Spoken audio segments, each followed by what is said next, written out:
Hello friends, welcome to my YouTube channel course grammar.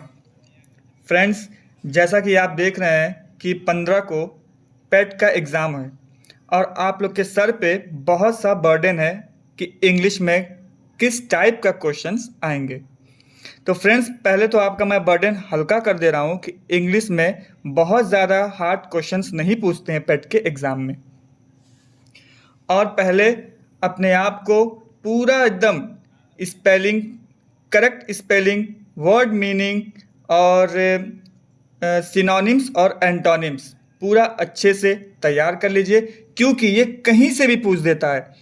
ये कोई भी किसी भी यूट्यूब चैनल पे आप नहीं कोई एग्जैक्ट बता सकता है कि सिनोनिम्स और एंटोनिम्स कौन सा आएगा। जैसा कि आप भी जानते हैं कि इंग्लिश में कई हज़ार कई लाख मीनिंग्स हैं, तो जिसको कोई भी यूट्यूब पे पूरा एग्जैक्ट वो वर्ड नहीं डाल सकता है। तो आप लोग ज़्यादा से ज़्यादा सिनोनिम्स और एंटोनिम्स में ध्यान दीजिए। अब मैं आपको बताने जा रहा हूँ कि कैसे इंग्लिश में क्वेश्चन पूछता है पेट के एग्ज़ाम में। बहुत आसान तरीका है। सबसे पहले एक पैसेज दे देगा, 2 पैराग्राफ का एक पैसेज दे देगा। पैसेज क्या होता है? पैसेज एक छोटा सा लेसन होता है जिसको आपको पूरा ध्यान लगा के पढ़ना है। 5 मिनट में आप पूरा पैराग्राफ, दोनों पैराग्राफ पढ़ लेंगे, उसको अच्छे से समझना है। तो अब 2 पैराग्राफ का ही कमाल है इंग्लिश में। अब ये दो पैराग्राफ पढ़ लीजिए आप लोग। उसी पैराग्राफ में से क्वेश्चंस पूछेंगे। क्या पूछेगा? पैराग्राफ दे देगा, उसी पैराग्राफ के अंदर से क्वेश्चंस क्या क्या पूछेंगे? Fill in the blanks, fill in the blanks पूछेंगे। उससे पहले आपको मैं ये बता दे रहा हूँ कि सिर्फ 10 नंबर का क्वेश्चंस पेट के एग्ज़ाम में इंग्लिश में पूछे जाएंगे। जी हाँ, यूपीएसएससी पेट 2022 सिर्फ 10 नंबर के ही क्वेश्चन पूछे जाएंगे। वो क्वेश्चंस कौन कौन से होंगे मैं आपको इस वीडियो में पूरा बता दे रहा हूँ। उसी हिसाब से आप तैयारी कर लीजिए, क्योंकि आप एग्ज़ाम ज़्यादा दिन बचा है नहीं। एक पैसेज दे देगा, पैसेज आप लोग को मन से पढ़ना है। पढ़ने के बाद फिल इन द ब्लैंक्स देगा, सिनोनिम्स एंटोनिम्स देगा। उसी पैसेज में से एक वर्ड लिख देगा, उसमें से आपको मीनिंग बताना है। एरर, मिस्टेक, एरर मतलब गलती बताना है आपको। एक एक एग्जाम्पल मैं दे दे रहा हूँ। फिल इन द ब्लैंक्स, जैसे कि यहाँ पे आपको यहाँ पे लिखा हुआ है fill in the blanks with correct verb. या तो वर्ब आपको भरना है, या तो एडवर्ब आपको उसमें भरना है, या तो प्रेपोजिशन भरना है, एडजेक्टिव भरना है, या तो कंजक्शन भरना है। पार्ट्स ऑफ स्पीच बहुत आसान होता है, आप लोग छोटे से ही पढ़ते आते हैं। वही पार्ट्स ऑफ स्पीच पेट के क्वेश्चंस में देगा। उसके बाद क्या है? सिनोनिम्स और एंटोनिम्स। एक एग्जांपल मैं फिल इन द ब्लैंक्स का बता दे रहा हूँ। जैसे एक पैराग्राफ दे दिया है, किसके बारे में? एग्जाम्पल दे रहा हूँ। यही नहीं आएगा, मैं एक एग्जाम्पल दे रहा हूँ।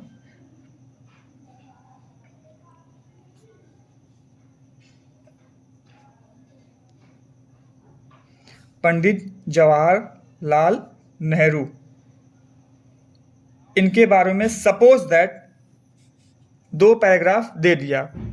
अब इनके बारे में दे दिया कि पंडित जवाहरलाल नेहरू कहाँ पे इनकी बॉर्न हुई थी, कहाँ पे पैदा हुए थे।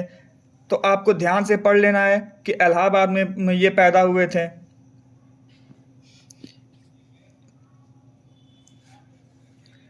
उसके बाद आपको पढ़ना है कि इनका जन्म कब हुआ था। ये एग्जैक्ट नहीं है,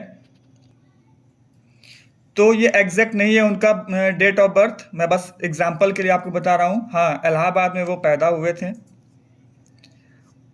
लिख देगा उनकी आखिरी इच्छा क्या थी। उनकी आखिरी इच्छा थी वो जहाँ पर भी वो डाई, जहाँ पर भी उनकी मृत्यु हो,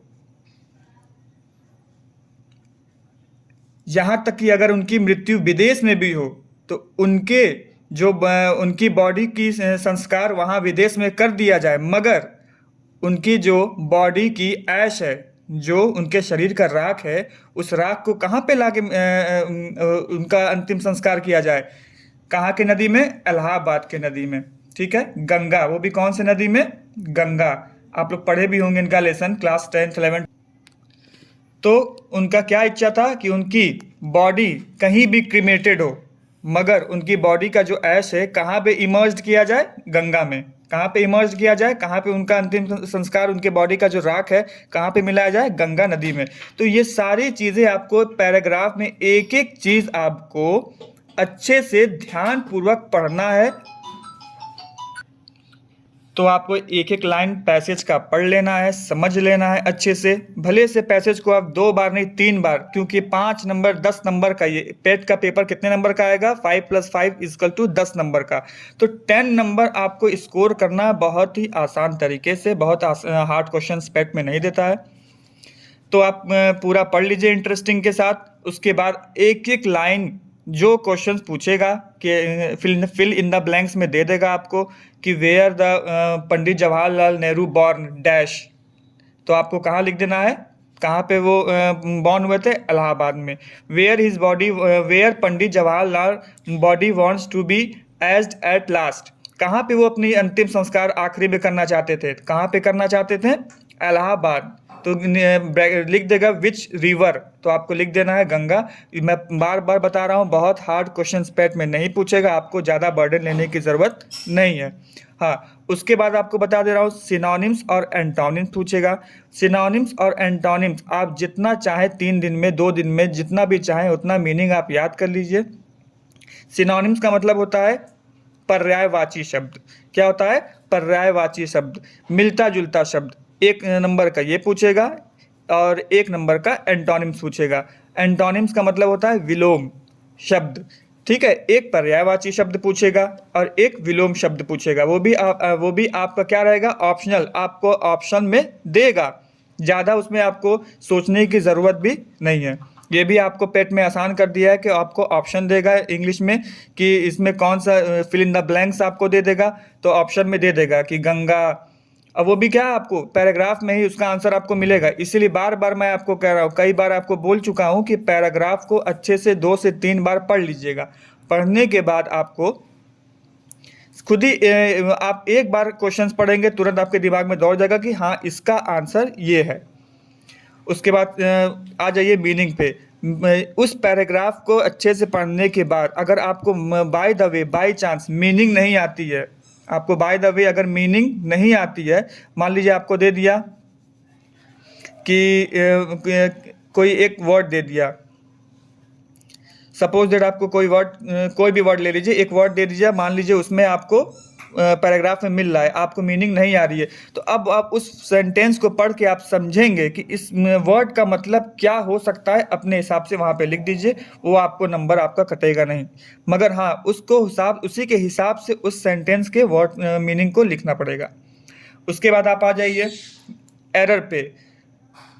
एक सेंटेंस आपको लिख देगा, अंडरलाइन कर देगा उसमें कि क्या उसमें गलती है। तो आप फिर वापस आप पैसेज पे जाएंगे, पैसेज को, उस लाइन को पढ़ेंगे। पढ़ने के बाद आपको समझ में आ जाएगा कि इस वर्ड में क्या गलती है, कि इसको बदल के हम कौन सा ऑप्शन सही वाला डालें।